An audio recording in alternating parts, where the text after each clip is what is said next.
नमस्कार, आप देख रहे हैं सत्यम समाचार। मैं हूं विशाल शर्मा।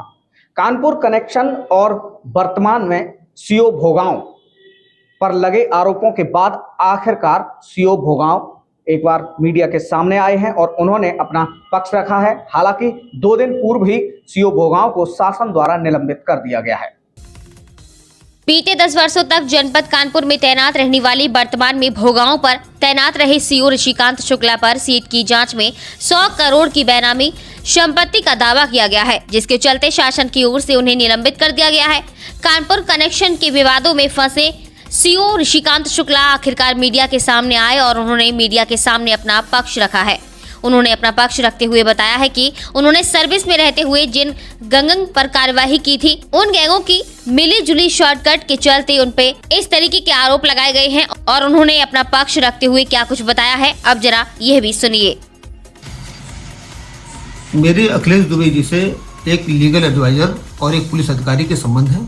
मैं उनसे जब भी कोई टेक्निकल मामला होता था, उनसे मैं इस संबंध में कुछ लीगल एडवाइस के लिए जाता था और कानपुर की पोस्टिंग के दौरान मेरे उनसे कई बार बातचीत हुई और लीगल एडवाइस मैंने लिया। मेरे उनसे संबंध के एक लीगल एडवाइजर और एक पुलिस अधिकारी के हैं। और एक दूसरा आरोप जो लगाया जा रहा है कि 33 कंपनियां मेरे बेटे के नाम से है, ये सरासर झूठ है। कोई भी ऐसी कंपनी मेरे बेटे के नाम से नहीं है और कोई भी अगर इस तरह बताता है तो ये भ्रामक सूचना है, ये गलत सूचना है।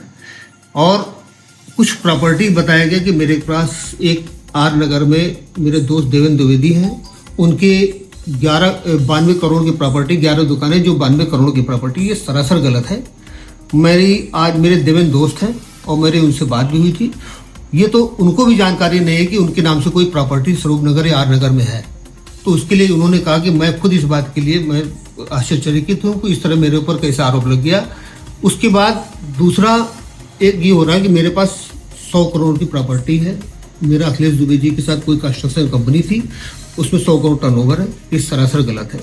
मुझे ऐसा लगता है कि कुछ अपराधी गैंग, कुछ माफिया गैंग, कुछ ऐसे लोग जो जिनके विरुद्ध मैंने कड़ी कार्रवाई की है, वो लोग हो सकता है कि उनके पैरोकार किसी माध्यम से मेरे खिलाफ साजिश रच रहे हों और उस साजिश का मैं शिकार हो रहा हूँ। मैंने यहाँ D2 गैंग जिसने STF के धर्मेंद्र सिंह को मारा था, उसको मैंने कलकत्ता से पकड़ा।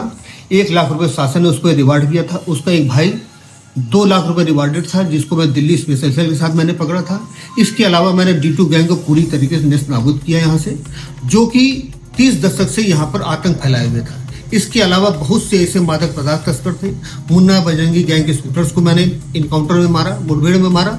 इसके अलावा बहुत से ऐसे अपराधी थे जो समाज के लिए, कानून के लिए दुश्मन थे। उनके खिलाफ मैंने कड़ी कार्रवाई की। हो सकता है कि ऐसा गैंग एक संगठित होकर के मेरे विरुद्ध साजिश कर रहा हो। मनोहर शुक्ला के बारे में जो एक झूठे षड्यंत्र मेरे ऊपर कर रहा है, मनोहर शुक्ला के बारे में जो मैंने कुछ जानकारी की है, वो श्री प्रकाश शुक्ला जो माफिया था, जो मारा गया था, उसका पड़ोसी है, उसके गांव का रिश्तेदार है, इसके रिलेशन में भी आता है। ऐसा है, वो अपराधी तत्व है, वो मुहरी करता था। इसी की आड़ में मेरे खिलाफ वो षड्यंत्र कर रहा है। कोई उसकी जो बातें बताई जा रही है वो पूरी तरीके से निराधार है और इसमें कोई तथ्य नहीं है।